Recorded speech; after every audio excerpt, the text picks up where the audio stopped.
Olá, caro aluno. Mais uma vez, nós estamos iniciando aqui a nossa segunda aula e o nosso assunto envolve os principais componentes de um computador. A nossa disciplina é Arquitetura de Computadores e o nosso curso Licenciatura em Computação. Para iniciar a nossa aula, eu vou apresentar os tópicos da aula que envolvem interconexão do computador, barramento, memória cache, memória externa, entrada e saída e suporte ao sistema operacional. Interconexão do computador. Os principais componentes do sistema de computação são processador, memória principal e módulos de entrada e saída. Então é importante que você fixe esse conceito acerca dos principais componentes do sistema de computação, que envolve processador, memória principal e os módulos de entrada e saída. Contudo, esses componentes, que nós definimos aqui como principais do sistema de computação, eles precisam ser interconectados. Então, eles de forma isoladas ou isoladamente, eles não têm nenhuma função. Então, precisam ser interconectados para que haja a troca de dados e sinais de controle. Então é importante esse conceito. Nós temos esses componentes e eles são interconectados ou interligados para que haja a troca de dados. Então, um barramento é um caminho de comunicação que conecta dois ou mais dispositivos. Você pode ter, de repente, processador conectado com a memória principal. Então, a função de um barramento seria um caminho para que haja essa comunicação entre dois ou mais dispositivos. Aqui abaixo, múltiplos dispositivos se conectam ao barramento. Então, é possível que isso aconteça. E um sinal transmitido por qualquer dispositivo está disponível para recepção por todos os outros dispositivos do barramento. É um conceito também importante para nós. Aqui nós temos uma figura que apresenta como funcionaria então um barramento. Então nós temos aqui abaixo as linhas de controle e nós temos aqui nesse esquema de interconexão de barramento a CPU, a memória, a entrada e saída, e observem que todos estão conectados ao barramento, exatamente como nós definimos nos conceitos anteriores. Então, o barramento é um caminho de comunicação que conecta dois ou mais dispositivos. É exatamente o que está acontecendo. Além disso, múltiplos dispositivos se conectam ao barramento. Também é o que está acontecendo aqui nesse esquema. E um sinal transmitido por qualquer dispositivo está disponível para recepção por todos os outros dispositivos conectados ao barramento. Muito bem. Então, dando prosseguimento, aqui também há um outro exemplo de configuração PCI, então barramento PCI. Observem que nós temos aqui vídeo em movimento, dispositivos gráficos, áudio, e entre outros aqui que estão conectados ao barramento PCI.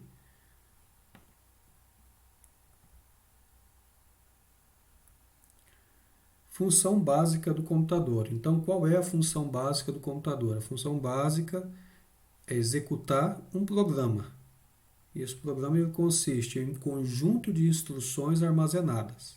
Então, basicamente, essa é a função. Tá? Guardem esse conceito que para nós é muito importante. A função básica de um computador é executar um programa, que consiste em um conjunto de instruções que estão armazenadas. O processador ele faz o trabalho de executar instruções especificadas no programa.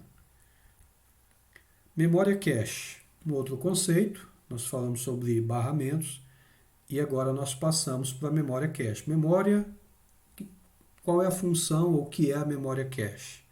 A memória é a memória do computador e é organizada em uma hierarquia. Então, a memória do computador é organizada em uma hierarquia. Nisso se enquadra a memória cache. Tá? No nível mais alto, mais perto do processador, estão os registradores do processador. Em seguida, isso eu vou mostrar à frente, vem um ou mais níveis de cache. Aproveitar aqui, então nós temos no nível mais alto, aqui registradores. Observem, talvez, do lado direito de vocês, registradores no topo da nossa pirâmide. Então nós temos registradores, depois memória cache, memória principal. Eu vou voltar aqui. Então, nessa organização hierárquica, no nível mais alto, registradores, em seguida as cache. Então, aqui um ou mais níveis de cache. Então, pode ser, né? Pode existir cache L1, cache L2, às vezes cache L3 e assim por diante. Em seguida nós temos a memória principal, que normalmente é uma memória dinâmica de acesso aleatório. Então, todos estes são considerados internos ao sistema de computação. A hierarquia continua com a memória externa, com o próximo nível, geralmente sendo o disco rígido, é o que nós temos aqui na nossa pirâmide. Então, no topo, registradores, depois memória cache, memória principal, disco magnético, os antigos CD-ROM, DVD também, que hoje são pouco utilizados. Na parte esquerda, nós temos então memória na placa, armazenamento fora da placa. Então, quando nós falamos de memória na placa, nós temos registradores, memória cache, memória principal. Então, registradores, memória cache, internas ao processador, memória principal externa. E nós temos aqui mais na placa, né? E armazenamento fora da placa, nós temos os discos magnéticos. Hoje, nós temos outros equipamentos, talvez armazenamento offline. Aqui nós poderíamos colocar pendrives e outros equipamentos que poderiam se encaixar nesse contexto aqui, nessa hierarquia. Muito bem, aqui cache, memória principal. Então, observem, nós temos aqui a CPU. Aqui nós temos memória cache e memória principal. Uma característica da memória cache é uma transferência rápida. Então, há uma comunicação rápida com o processador. Aqui nós temos entre memória principal, que é conhecida memória RAM, com a CPU, talvez uma transferência lenta, um pouco mais lenta. Então, por isso, foi adicionado aqui a memória cache, para que houvesse uma transferência rápida, o processador pudesse fazer, pudesse buscar dados de forma rápida. Então, apenas um exemplo de cache memória principal. Os discos magnéticos continuam sendo os componentes mais importantes da memória externa. Tanto os discos removíveis quanto os fixos ou rígidos são usados em sistemas que vão desde computadores pessoais a mainframes e supercomputadores. Então, isso aqui é uma regra. Então, continuam sendo usados os discos removíveis, os discos rígidos. Então, mesmo em computadores pessoais quanto supercomputadores, ainda continuam sendo utilizados. Aqui nós temos entrada e saída, então já é um outro assunto. Essa arquitetura, exatamente, na arquitetura de entrada e saída dos sistemas de computação, é a interface com o mundo exterior, então é a comunicação com o mundo exterior. Oferece um meio sistemático de controlar a interação com o mundo exterior, isso é importante, e então ela precisa gerenciar a atividade de entrada e saída de um modo eficaz. Para isso existem os módulos de entrada e saída, que são interconectados com o processador e a memória principal, e cada um controla um ou mais dispositivos externos.